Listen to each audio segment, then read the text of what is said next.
6월 29일 우리 하나님 나라 2PM 토요 줌 모임을 시작하겠습니다.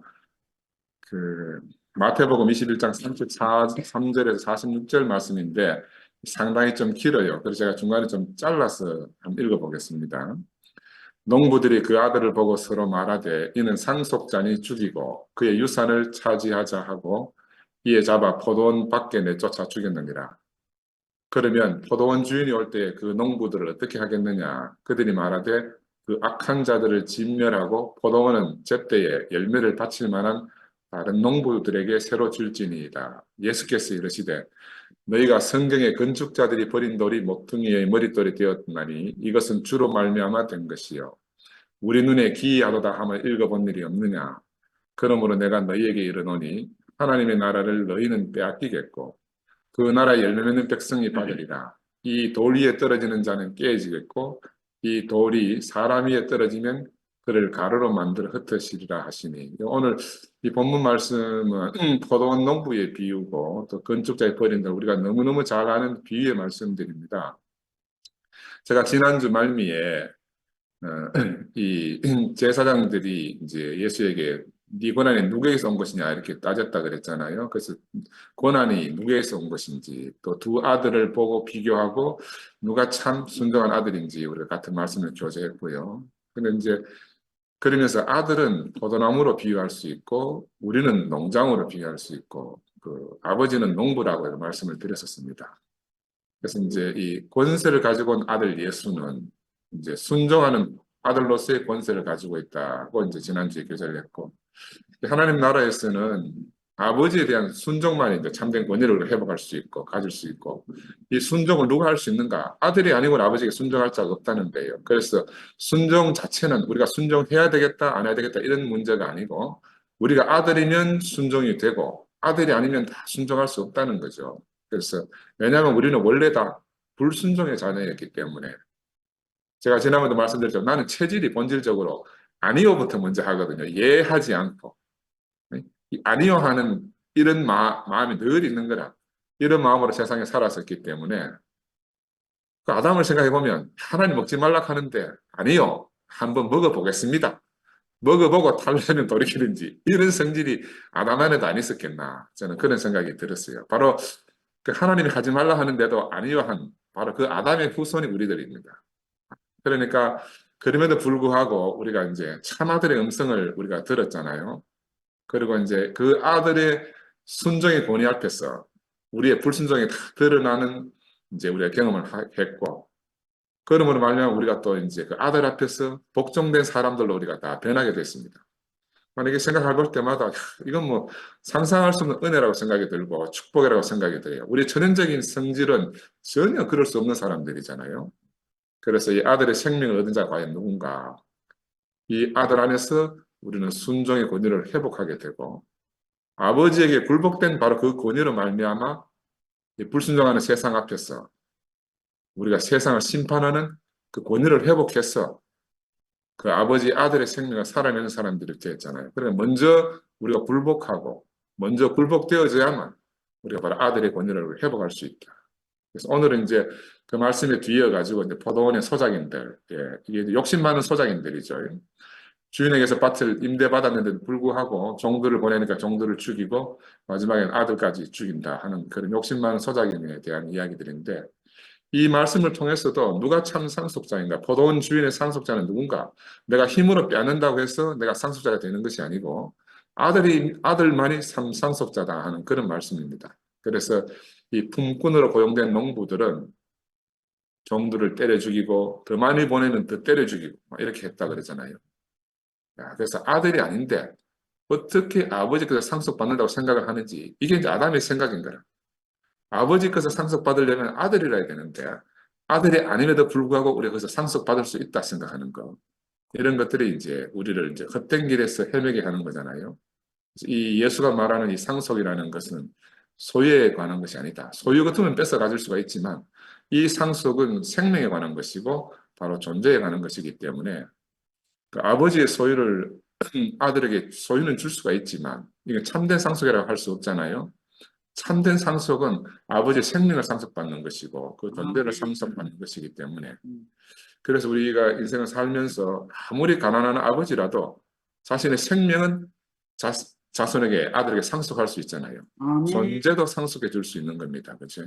근데 지금 세상을 보면 세상은 소유가 판을 치고 있고 소유가 없으면 아무것도 상속시켜주지 못하기 때문에 이 소유가 정말 막 모든 것을 휘젓는 그런 시대가 됐어요. 그래서 결혼도 포기하고 출산도 포기하고 하는 이런 정말 안타까운 시대에 우리가 살고 있는데 저도 우리 아버지를 생각해 보면 우리 아버지는 정말 가난해가지고 내게 어떤 소유도 남겨주지 못하셨는 거라. 아무것도 남겨준 게 없어요. 근데 자신의 생명을 내게 주셨단 말입니다. 자신의 존재를 내게 유업으로 남겨주시는 거예요. 그래서 내가 아버지가 받은 것이 뭔가 생각해 보니까 내가 이렇게 말을 하는 표현하는 스타일도 또 내 말투라든지 내 걸음걸이라든지 뭐 기침하는 거라든지 또 뭐 내가 막 나는 모르게 그냥 이렇게 뭐 궁금하면 눈을 치켜 뜨고 이렇게 보거든요. 그럼 사람들이 그런 무섭다 한다고. 눈을 치켜 떠서 막 사람을 불편하게 하는 이런 것들.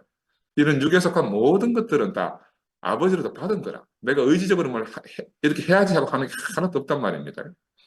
그래서 나는 바로 내 육신 안에 있는 육신의 내 생명을 통해서도 뭐 거의 한 60년 전에 돌아가신 아버지를 내가 오늘 경험하고 살게 되는 거예요. 이게 너무너무 신기해요. 우리 아버지는 나를 너무너무 사랑해가지고 돌아가신 내가 국민학교 초등학교 4학년 때 돌아가셨는데 초등학교 소풍 갈 때 꼭 아버지가 따라오셨는 거라. 나 그걸 보면 우리 명혁이 하고 상도의 관계를 보면 우리 아버지와 나와의 관계를 내가 보는 것 같아요. 이게 바로 그 아들과 아버지의 관계를 시간을 초월해서 보고 있어요. 또 내가 우리 아들 명수가 지 아들 우리 손자에게 하는 걸 보면서도 우리 아버지가 내게 해준 건 내가 거의 기억이 안 나는데 내가 그 모습을 보면 아, 우리 아버지가 내게도 저렇게 하셨겠구나 하는 게 알아지는 거라. 내가 내 자신을 보고 다 알 수는 없는데 그 생명이 대를 이어 이렇게 나타나는 걸 보고 상도와 명예기 또 우리 명수와 지 아들 지우에게 이렇게 대를 이어 나타나는 걸 보고는 그 아버지를 현재적으로 제가 알아가는 거예요. 이게 생명의 신비라. 아버지와 아들의 관계. 그래서 어떤 의미, 이런 의미에서 나는 우리 육신의 아버지 생명의 어떠함을 내가 통째로 상속받은 사람이잖아요. 아버지의 것이 그냥 내 것이 다 된 거라. 이게 바로 생명의 관계라고 말할 수 있고 아버지와 아들의 관계이다. 그러니까 내게 아버지가 계시다 하는 것은 상도와 내가 지금 살아있기 때문에 그 영원한 사실인 거라. 내가 아버지가 계시다 하는 것은. 마찬가지로 예수가 계시기 때문에 하나님이 계시다는 건 너무너무 잔인한 사실인 거예요. 또 마찬가지로 예수 안에 있는 그 생명이 오늘 우리에게 전수되어져서 우리에게 아들의 권세를 회복해 주셨기 때문에 우리는 말미암아 예수가 그리스도시고 예수가 바로 그 하나님 아버지의 아들이라는 사실이 증명되는 거라. 그리고 이 생명, 이 존재를 가지고 우리가 우리를 찾아오신 이 예수 그리스도를 증거하는데 어떻게 보면 조금 더 부족함이 없는 삶을 우리가 지금 살고 있는 거예요. 그래서 한편으로는 우리 돌아가신 우리 부모님에게도 너무너무 감사하게 되는 거라. 우리 부모님이 내게 물려주신 이 육신의 생명으로 말미암아 내가 영원한 아버지, 영원한 하나님, 바로 예수 그리스도를 만나서 오늘 복을 누리고 살고 있기 때문에 모든 것이 감사가 되거든요. 우리 교회 온 아이들이 처음 올 때 다 그렇게 감사하잖아요. 나를 낳으신 부모님께 감사한다는 게 바로 이런 것 같아요. 그래서 예수가 그리스도다 하는 이 사실은 오늘 우리 자신이 예수 그리스도의 생명 안에 있음을 발견하게 되는 바로 그때에 우리 안에서 그 생명이 발견되는 그때에 바로 현재적 사실로 세상에 대해서 증거가 되는 거예요. 우리 안에서 발견되어질 때만 그것이 우리 현재적 사실로서 증거가 된다. 이게 우리가 너무너무 중요한 겁니다. 이건 문자적으로 객관적으로 증거되어지는 그런 게 아니에요. 단순히 성경 안에 쓰여졌다고 해서 증거되는 게 아니고 아멘. 우리의 주관적 경험 안에서 증거되고 증명되는 생명이다. 그렇게 말씀드릴 수가 있습니다. 그러니 우리가 아니면 누가 이 예수 그리스도의 생명 되심을 이 시대에 그분이 예수가 바로 하나님의 아들이심을 이 시대에 누가 참 증인으로 살겠습니까? 우리의 맡겨진 이 임무가 너무너무 막중하고 중요하다고 생각이 들어요. 아멘. 우리 아버지가 내가 4학년 봄에 만 10살 때 돌아가셨지만 아버지가 주신 그 생명은 지금 내가 만 67세인데 지금도 내 안에서 나를 나되게 하거든요. 다른 말로 말하면 나를 아버지 자신이 되게 하는 거라. 지금 몸으로는 내가 나야 되는 거지만 사실은 내 아버지의 그 생명이 아버지 자신이 되게 하는 거예요. 이게 바로 생명의 비밀입니다. 하나님의 생명이 예수에게, 예수의 생명이 우리에게 왔어. 100% 그분 자신을 우리를 통해서 그분이 나타나는 거라. 이게 생명의 신비를 생각하면 너무너무 감당하기 어려워요. 그래서 우리 아버지가 오늘 좀 계속 말하면 우리 아버지가 40살 때, 만 40살 때 돌아가셨거든요. 근데 나를 통해서, 상도를 통해서 지금 이 땅 위에서 자신의 생명의 확장을 위해 가지고 지금도 일하고 계신 거라. 돌아가셨는데 지금도 상도 안에서 내 안에서 우리 아버지 생명이 일하고 있는 거라. 이거 얼마나 신기합니까? 신비하잖아요. 표면적으로는 내가 사는 것 같아요. 그런데 이면적으로는 내가 돌아가신 우리 아버지가 내 안에 사시는 것을 내가 증거하며 사는 거야. 그래서 내가 사는 것이 내 아버지를 증거하고 사는 거예요. 이게 바로 예수와 우리의 관계입니다. 그래서 그리스도가 내 안에 사신다 하는 것은 우리가 육신의 생명 안에서와 같이 동일하게 같은 원리로 이렇게 예수가 그리스도가 우리 안에 사는 거예요. 그래서 내가 살아도 내가 사는 것이 아니요 내 안에 계신 그리스도가 사신다 하는 이 바울의 고백이 바로 그런 말이라고 말씀드릴 수 있습니다. 이게 바로 생명의 관계고 이것이 바로 하나님과 예수의 관계고 하나님과 우리의 관계다 이렇게 말씀드릴 수가 있어요. 우리 아버지는 40 이후에 돌아가시고 삶을 살지 못했잖아요. 내가 의식하든 안 하든 나를 통해서 그 자신 우리 아버지 생명의 육신의 생명의 어떠함이 20세기에 돌아가셨는데 지금 21세기에 현재적으로 나타나고 있는 거라. 이 생명의 관계. 그래서 오늘 아버지와 아들의 관계 안에서 발견된 이 예수. 바로 하나님의 생명, 하나님의 존재를 그렇게 살고 있고 그 예수의 생명 그 존재가 오늘 우리에게 상속되어져 가지고 우리가 바로 그렇게 사는 존재들이 되었습니다. 이게 뭐 얼마나 놀랍습니까? 그죠? 바로 이 아버지의 생명은 아들에게만 상속해 줄 수가 있잖아요. 누가 와서 열심을 다하고 정성을 다하고 나도 그 받고 싶다고 구한다고 했어. 마음은 저렇게 열심히 일가 내가 주고 싶다 하지만 어떻게 그 생명을 주겠어요? 아버지와 아들의 관계가 아니면 아버지의 생명을 가져갈 수가 없는 거라. 근데 오늘 포도원의 군꾼들은 그걸 모르는 거지. 그래서 이 생명과의 존재라는 것은 아들이 아니면 받을 수가 없다. 상속해 줄 수가 없는 거라. 아무리 마음이 원이라도 줄 수 없다는 거죠. 소유가 아니기 때문에 줄 수가 없는 겁니다. 그래서 마찬가지로 이 생명 안에 속한 이 권위는 이 절대적 권위잖아요. 우리가 다른 어떤 것으로도 만들 수가 없는 거라. 생명 안에 들어있기 때문에. 이 권위는 하나님 이외에 누구도 가질 수가 없는 그런 권위이고 오직 이 권위는 아들에게만 양도되는 아들에게만 상속되는 그런 생명의 권위라고 말씀드릴 수가 있습니다. 그래서 우리 어떤 노력으로도 가질 수가 없다. 만들고 소유하는 것은 다 가짜라는 거죠. 그래서 생명의 권위는 생명만이 가질 수가 있다. 아버지의 생명은 아들만이 상속받는다. 이게 대명제잖아요. 그런데 이 하나님 생명의 권위를 종교 지도자를 만들려고 하지 않습니까?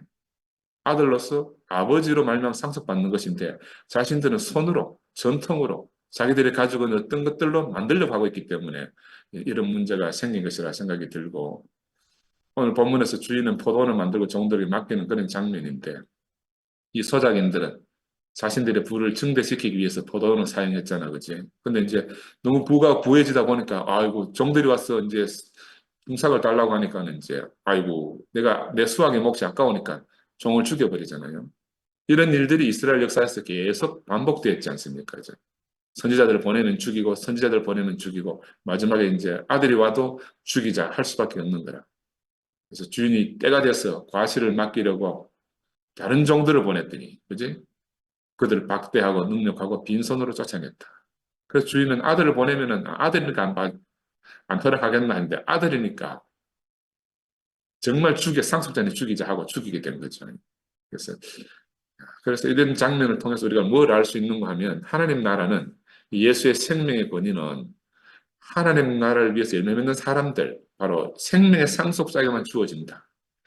이들 포도원의 농부들처럼 그 생명에 관계되지 않는 사람들은 받아갈 수 없다. 이런 말이고, 예수는 그 시대에 보면, 내가 지금 생각해 보면, 야, 너무 불편한 예언자일 것 같아. 자기들 아픈 것을 막 꽉꽉 바늘로 찌르듯이 이렇게 찌르고 다니잖아. 지금 이 장면이 예수가 순환여행, 십자가에 못 박히기 전에 지금 마지막에 예루살렘 성전에 올라가서 그 성전을 청소하고 막 이렇게 하면서 마지막 십자가로 가는 여정이 있거든요. 그러니까 늘 긴장해 지금.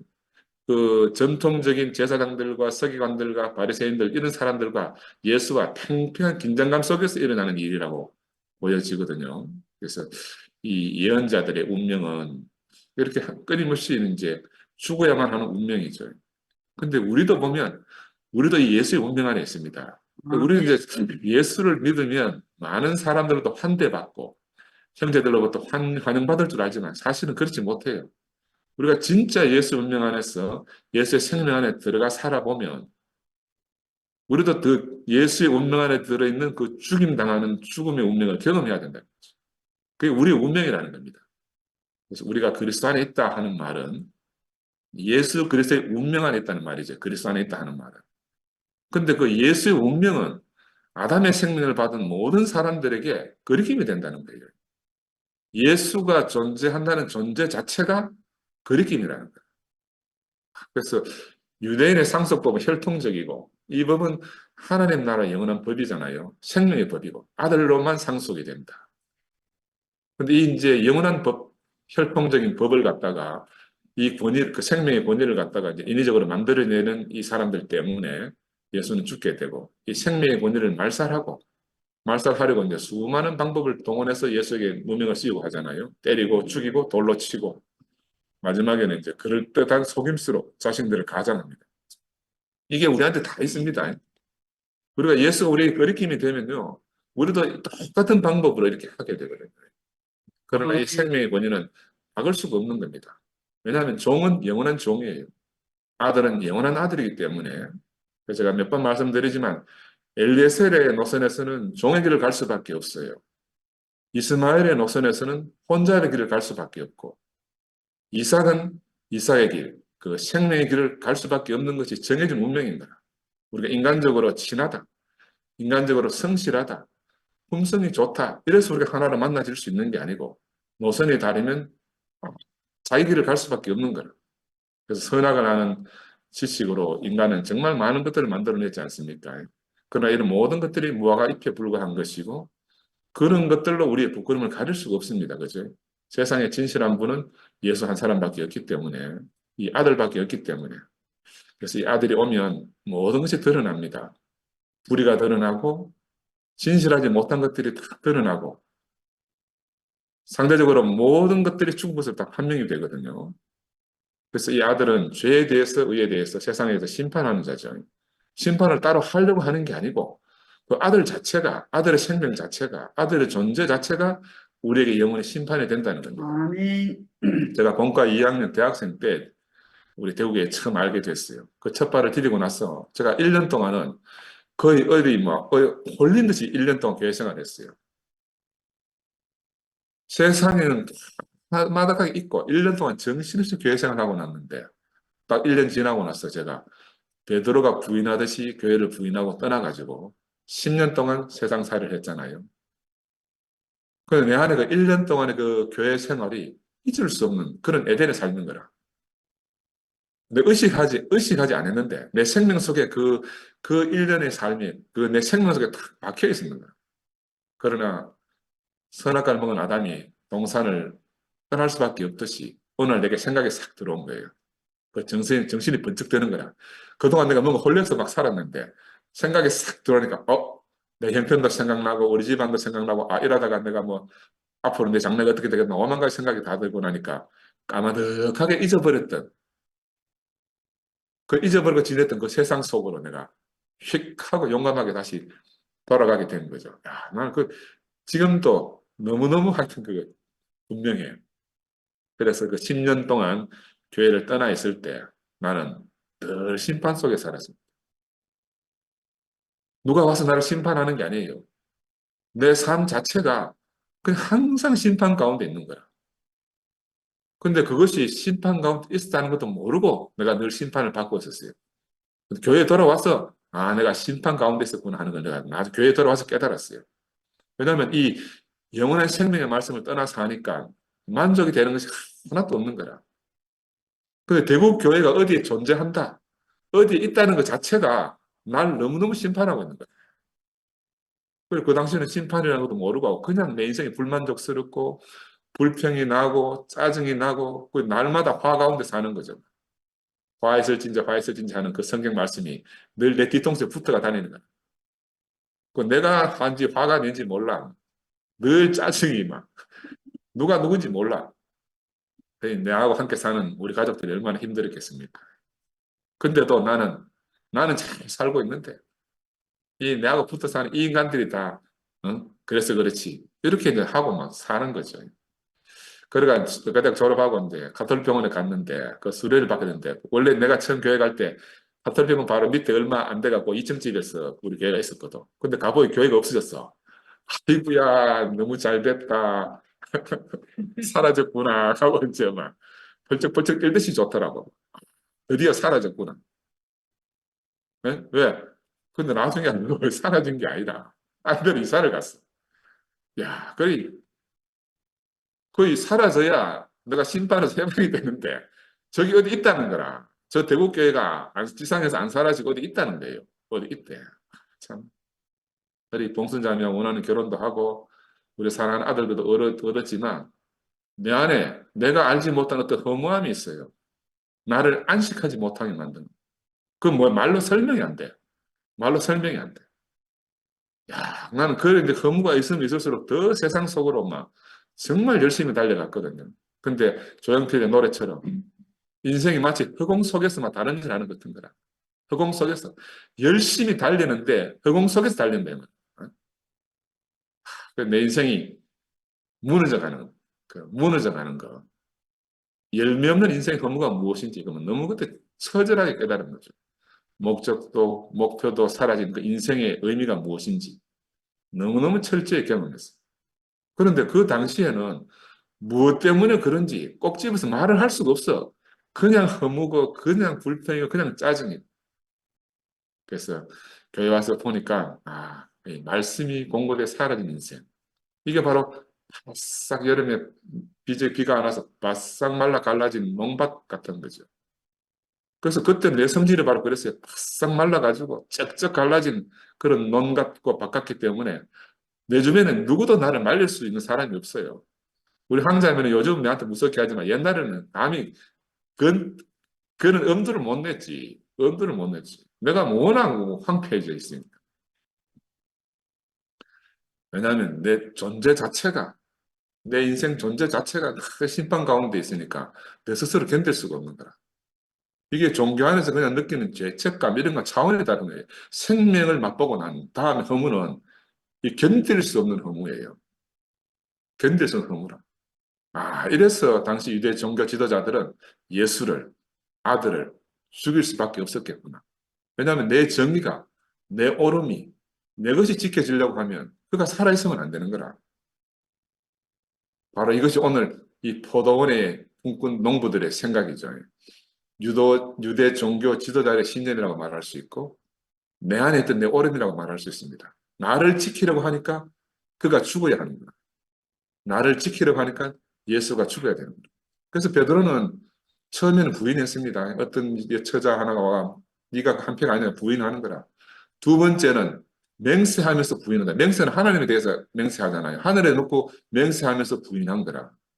세 번째 찾아와서 니도 한패가 아니냐 하니까는 저주하면서 부인했다. 나는 막 성경에 어떻게 이 베드로를 이래서 나는 내 자신이 이 베드로에서 한치 오차도 없이 딱 그렇게 발견되는 거야. 나는 철저히 이 베드로 안에 있었던 사람이야. 새벽 다구름 소리에 아마 베드로가 그랬을 거야. 팔다리에 모든 힘이 쫙 빠져나가는 경험. 어떻게 나도 나를 모르는데 주님은 나를 아셨는가? 그 힘이 쫙 빠져가지고 그 고향으로 갈릴리로 돌아갈 수밖에 없는 그 베드로. 야, 나는 그 철저히 베드로의 경험이 제 안에 있어요. 오늘 본문에 나오는 포도원의 품꾼들 안에 오늘 본문에서는 제가 있습니다. 왜? 품꾼들의 생각에서 내가 벗어날 수가 없어요. 그가 죽어야 내가 사는 길이기 때문에. 주인의 종들은 당연히 죽여야 되고, 주인의 아들 또한 죽어야 돼요.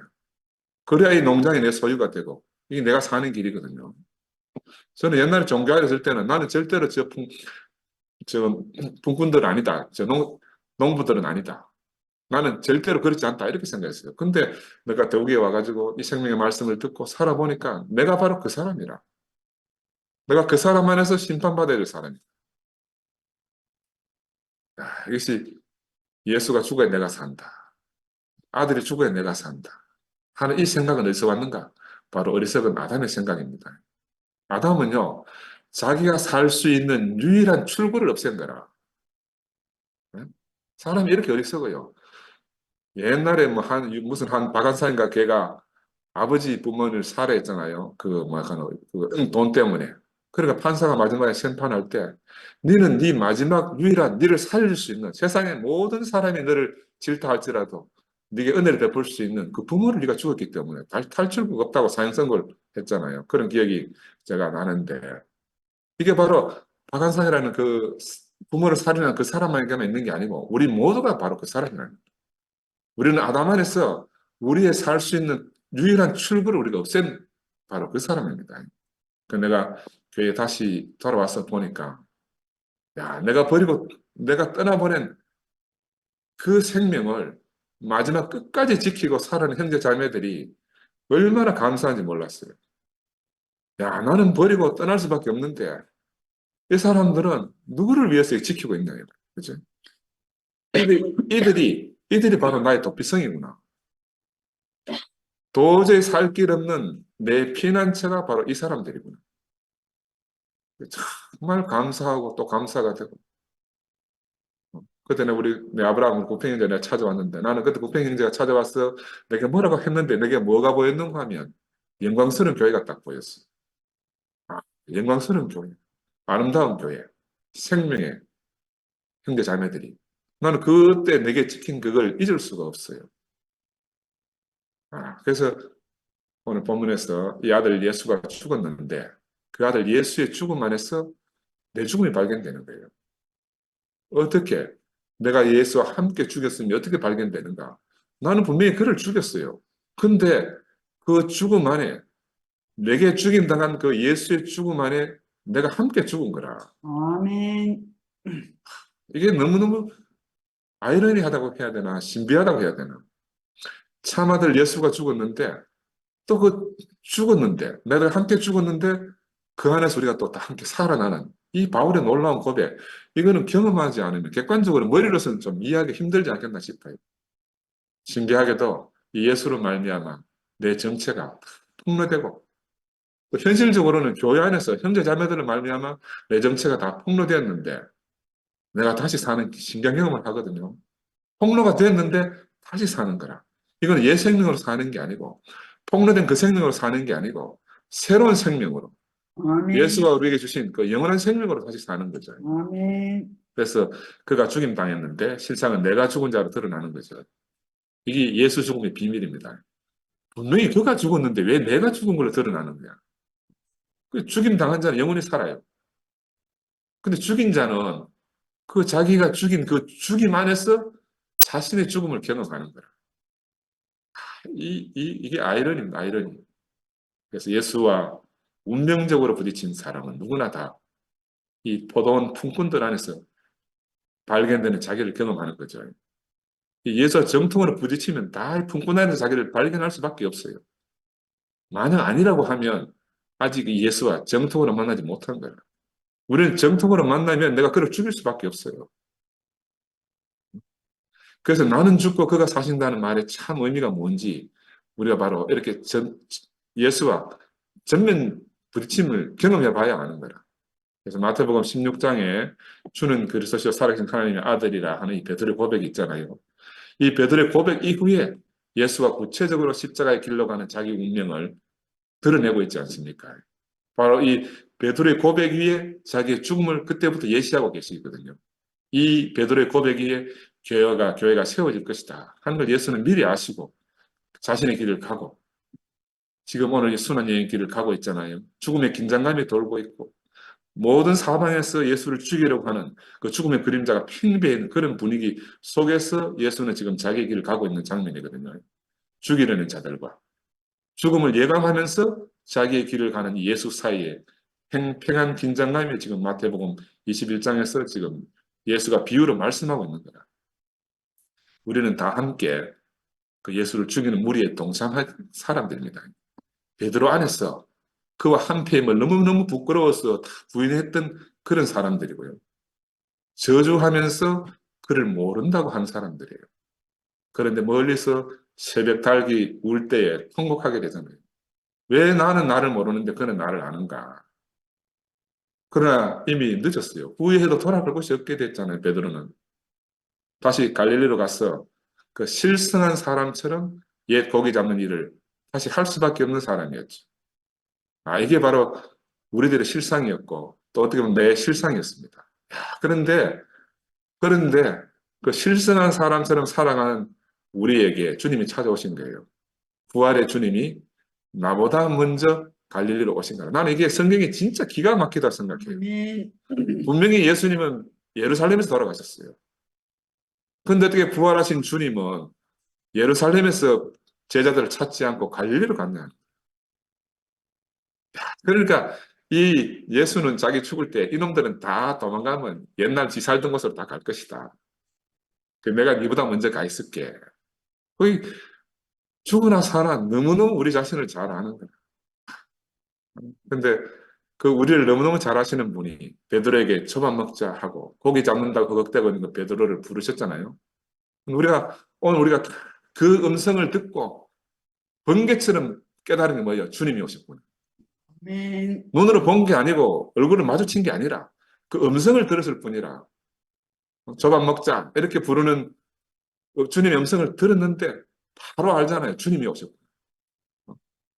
그래서 우리는 주님을 버린 것이 아니고 우리 자신을 버렸어요. 그죠? 주님이 찾아오셔야 우리가 비로소 깨닫게 되는 거야. 아멘. 사람은 누구나 자기에게 소중한 것이 있으면 다른 것을 버리게 되고 자신의 것을 살리기 위해서 다른 것을 죽이기 마련이거든요. 오늘 이 본문에 나오는 제사장들, 이 사람들은 자신들이 원하는 건축을 위해 가지고 그들이 원치 않던 이 제로인 예수를 버린 거죠. 근데 바로 그 사람들 안에 우리가 있었던 거라. 그들 안에 우리가 다 있었어요. 목조 건축을 위해서는 돌기둥이 필요 없어요. 그러니까 버려야 돼요. 석조 건축을 하려면 나무 기둥이 필요 없으면 버려야 되는 거라. 그 종교 지도자들은 자신들의 건축을 위해서 하나님의 건축 재료가 필요 없어서 버렸다고. 네? 이 버린 거예요. 근데 우리도 그렇게 쓸모없어. 오늘 우리도 그렇게 버려졌습니다. 그들이 우리를 쓸모없다고 버렸어요. 이 신기한 일이잖아요. 쓸모없다. 쓸모없다는 거예요. 그들의 건축을 위해서는 쓸모없다는 거라. 그냥 할렐루야가 절로 나온 거예요. 우리는 하나님 나라의 건축을 위해서 버려진 돌들이 됐습니다. 야, 이게 얼마나 기막힌 일인지 몰라요. 하나님 건축은 아들의 건축이라고 말씀드릴 수 있고, 이 아들의 건축은 오직 아들만으로 이루어지잖아요. 아들만으로. 아들이 아는 것은 재료가 될 수가 없는 거라. 그 우리의 어떠함이 1%가 섞이면 안 되는 거예요. 그죠? 하나님 나라의 건축을 위해서는. 그래서 아들을 찾고 있고, 어? 아들로만 이루어지는 하나님 나라. 그런데 아들이 아는 것으로 건축하려는 사람들은 이 아들을 다 버리게 되잖아요. 자신들이 소중히 여기는 것들로 건축하고 싶었어. 하나님이 소중히 여기는 아들들을 다 버린 것이 현 세대입니다. 역사에서 보면 자신들의 건축을 위해서 이 하나님 창조하신 사람의 생명까지도 빼앗는 게 역사 안에서 다 증명이 안 됐습니까? 그렇죠? 사람의 생명보다도 다른 것들이 더 소중하다는 거다. 생명보다 더 소중하다는 것이 생기면 우리가 잘못된 길을 가고 있구나 깨달아야 되는데 아멘. 이상하게 그걸 알지 못한다는 거예요. 생명보다 더 소중한 것이 있다고 생각하는 사람들.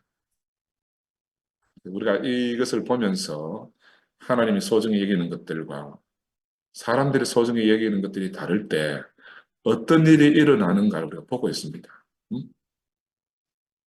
이 사람들은 하나님이 보내시는 것보다 자신들이 맞는 것을 더 사랑하는 거라. 그 자신들의 건축을 위해서 하나님 아들이라도 버려야 돼요. 이게 성경 속에만 있는 이야기가 아니고 우리 가운데 일어나는 실제적인 상황이고 과거에 있었던 상황이 아니고 현재 일어나고 있는 실제 상황이다. 우리 예비군 훈련할 때 가잖아요. 이게 연서 상황이고 실제 상황이다. 옛날에 저 뭐 무슨 북한에서 비행기 실제 넘어올 때 막 실제 상황입니다. 실제 상황입니다. 그리고 공습경보 막 일어나고 했잖아요. 근데 이게 실제 우리 안에 일어나는 실제 상황이라. 근데 나는 이걸 보면서 우리 안에 긍휼의 마음이 절로 일어나는 거예요. 긍휼의 마음이. 왜냐하면 시편에 보면 그런 말이 있잖아요. 여호와여, 사람이 무엇이간데 주께서 저를 알아주시며 인생이 무엇이간데 저를 생각하시나이까. 사람은 헛것 같고 그의 날은 지나가는 그림자 같으니이다. 이런 인생을 무엇이 우리가 이뻐가지고 우리를 건져내서 옮기셨는가? 우리가 도대체 무엇이간데 우리에게 은혜를 베푸시는가? 이런 생각이 절로 드는 거야. 그래서 우리를 이렇게 주의 품 안으로 옮겨서 은혜를 베푸시는 하나님. 그죠? 이 하나님의 은혜는 정말 측량할 길이 없다고 말씀드릴 수밖에 없어요. 우리 영성제 늘 하잖아요. 이 난리통에 가장 복받은 사람은 송영서, 김상거이다. 우리 각자가 그런 거예요. 이 난리통에 진짜 우리가 복을 받은 사람입니다. 아멘. 그들의 버린 돌이 모퉁이의 영양돌이 되었다. 오늘 본문 말씀에 나오잖아요. 이게 성경 안에는 문자적 이야기가 아니라 우리의 실제고 우리의 실제 상황입니다. 그들은 필요 없다고 다 버렸어요. 우리의 면면을 보면 사실 필요한 돌이 아니라. 근데 이 필요 없다가 버렸는데 하나님이라는 정말 훌륭한 건축자를 만나가지고 우리가 성전의 모퉁이 돌이 돼서 벽이 되고 담이 되어가지고 아름다운 성전을 건축하고 있는 거잖아요. 아멘. 우리가 알기로 이 모퉁이 돌이 너무 좋아가지고 자기 아들 이름을 모퉁이 돌로 지은 사람이 있어요. 여러분 그럼 누군지 알겠지요? 근데 아들의 이름은 정작 그렇게 지었지만 자신은 바로 그 돌을 버린 대표자가 된 줄을 모르는 게 인생이라. 아멘. 이 아이러니잖아요.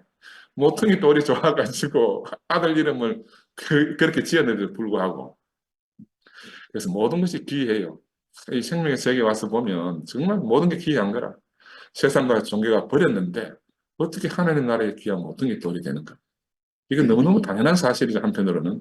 세상은 자신의 건축에 합당한 걸 찾게 되고 하나님 나라에 필요한 건 자기들이 필요가 없는 거라. 그 버릴 수밖에 없어요.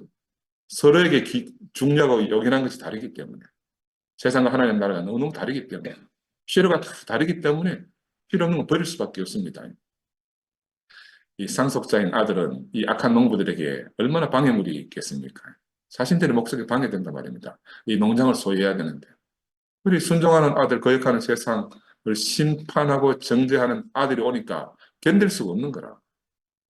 그래 죽이자 하는 거예요. 나는 죽이자는 말에서 막 내가 10년 도망갈 때 사는 내 삶이 그냥 다 드러나. 내가 어떤 마음으로 살았는가. 이 포도 농반에서 내가 그대로 다 있는 거라. 우리가 이 생명의 아들을 알으려면 세상과 종교의 미움을 받을 수밖에 없습니다.